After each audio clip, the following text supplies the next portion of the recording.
Hey guys, it's Miss Menchie and welcome back to my channel. For today's vlog, I'm gonna show you guys how we prepare the buildings before the arrival of the chicks. Come on!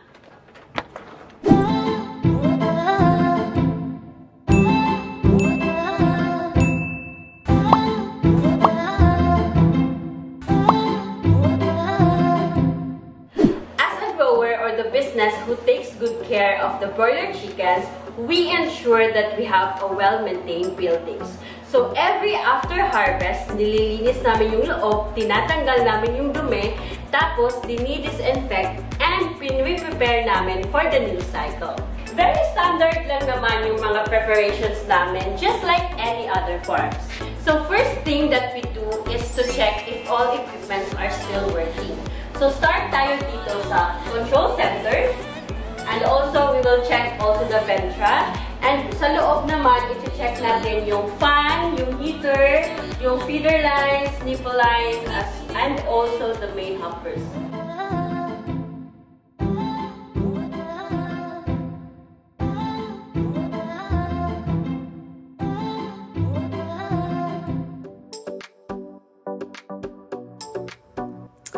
Second thing we do is we put lime dust sa baba ng plastic slats.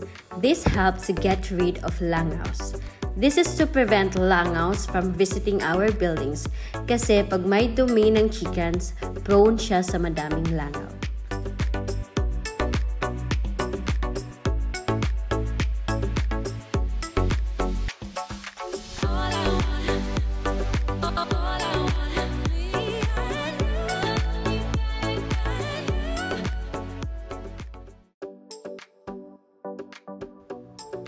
Third is to put chick papers dun sa brooding area.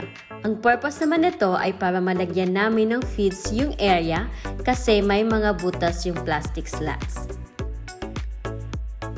Upon the arrival of chicks kasi, we need to introduce them sa kanilang bagong bahay. Kung ano ba yung kakainin nila, yung smell ng feeds dapat ma-smell nila, yung nipple lines kung saan sila iinom ng water.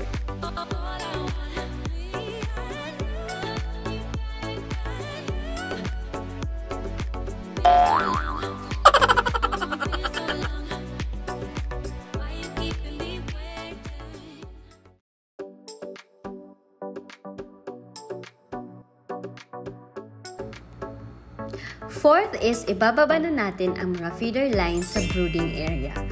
Dito, nagpaturo ako sa isa sa aking mga flockmen kung paano ayusin ang mga feeders pagkatapos silang linisan at ma-disinfect. Masakit siya sa kamay, promise, at very struggling kasi may mga gagamba sa paligid. Yes, natatakot ako sa mga gagamba lalo na kung sobrang laki nila. Kailangan sikipan mo yung lock gamit ang force sa mga daliri mo or else mahuhulog lang sila.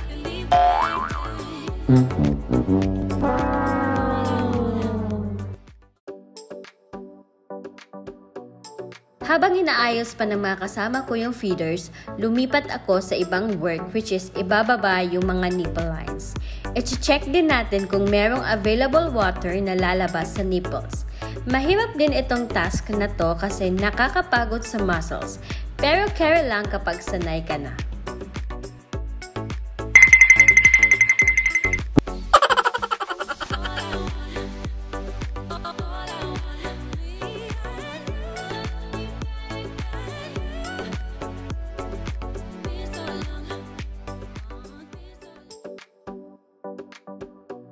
Dahil sobrang dami ng chicks ang ilalagay, kulang pa ang mga feeders, kaya naman maglalagay pa tayo ng additional tubes. Pag madaming makakain ng mga chicks kasi, edi mas happy!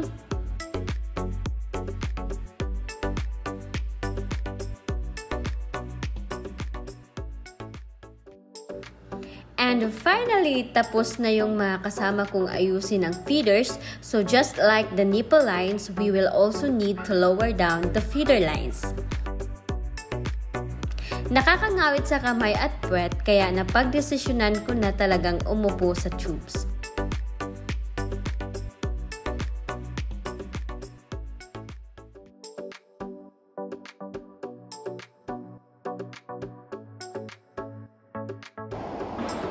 Kuya, ani, uy. Ha? Stop, stop!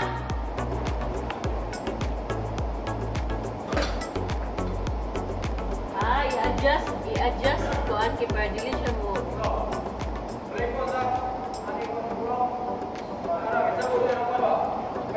Noy, tanawan na ko ba yung sabon rin, Noy? Sabon, call? Okay? Pap, okay, Pap!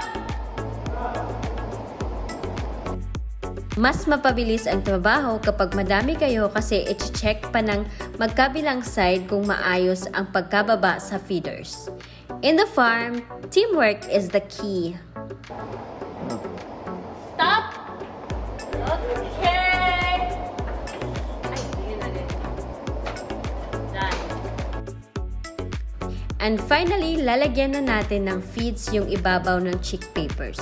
We do this task hours before the arrival of the chicks para fresh pa din ang smell ng mga feeds.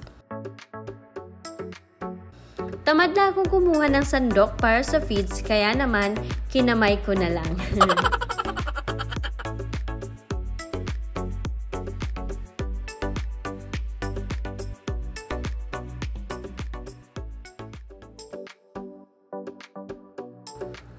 Sa bodega side naman, dapat meron tayong madaming stocks ng feeds, kaya tinulungan ko ang team ko saglit na mag-unload ng sack of feeds para naman may pakinabang ako.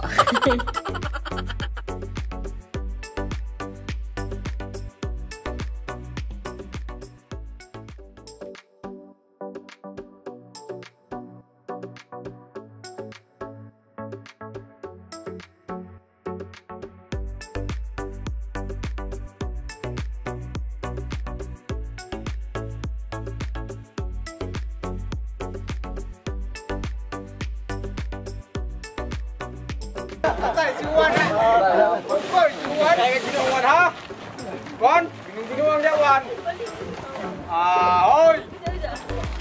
Jangan tawa oh. Kau.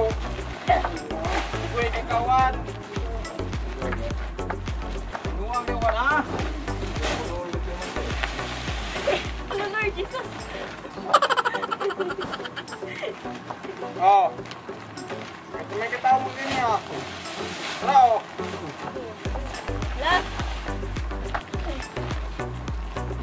Gadung, gadung. Hey. Next, faster. Kablo.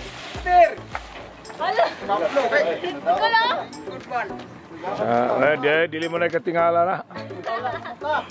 Di mo na katingala sa Pablo, weg. Ag nangahoy mo. And yun lang guys, yung iba hindi ko na sasabihin kasi secret lang. And nag-video din ako during the grand entrance ng aming mga broiler chicks.